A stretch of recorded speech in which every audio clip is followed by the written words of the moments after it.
Saudara, nahkoda kapal yang tenggelam saat membawa 86 pekerja migran ilegal Indonesia ke Malaysia ditetapkan sebagai tersangka. Akibat peristiwa ini, 2 pekerja migran Indonesia ilegal meninggal dunia. Nahkoda kapal yang mengangkut pekerja migran Indonesia ilegal ditetapkan menjadi tersangka dan menjalani penahanan di Mapolda Sumatera Utara. Tersangka berinisial HR dinilai paling bertanggung jawab atas insiden tenggelamnya kapal hingga berujung meninggalnya 2 pekerja migran Indonesia ilegal. Selain nahkoda kapal, pihak kepolisian juga sudah menetapkan beberapa orang lain sebagai tersangka dan kini dalam perburuan tim gabungan Polda Sumut.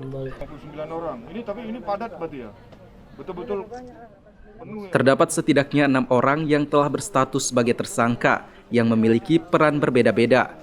Dari 6 tersangka yang sudah ditetapkan dan tengah dikejar pihak kepolisian, diantaranya yakni pemilik kapal dan agen penyalur para pekerja yang mengumpulkan para pekerja dari berbagai daerah di Indonesia untuk kemudian dikumpulkan di Sumatera Utara sebelum akhirnya mengirim para pekerja ke Malaysia.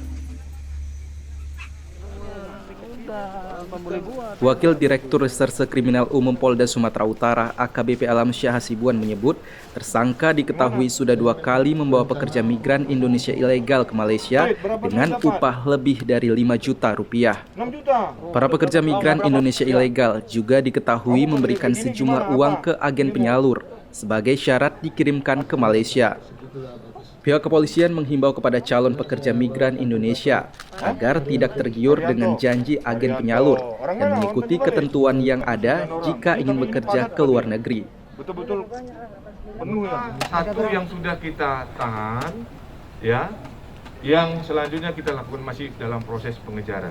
Siapa aja ya? Pak yang masih dalam proses pengejaran? Yang proses pengejaran ada 6 orang ya, ada ABK, ada pemilik, ada agennya juga tadi, ya. Beberapa agen ya, kemudian ABK dengan pemilik kapal juga ada, ya. Sebelumnya kapal pengangkut lebih dari 86 pekerja migran Indonesia ilegal tenggelam di perairan Asahan hingga menyebabkan 2 orang meninggal dunia.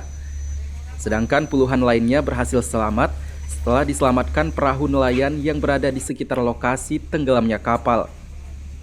Kasus upaya penyelundupan pekerja migran ilegal asal Indonesia melalui Sumatera Utara sendiri belakangan kerap terjadi dan beberapa di antaranya berhasil digagalkan pihak kepolisian.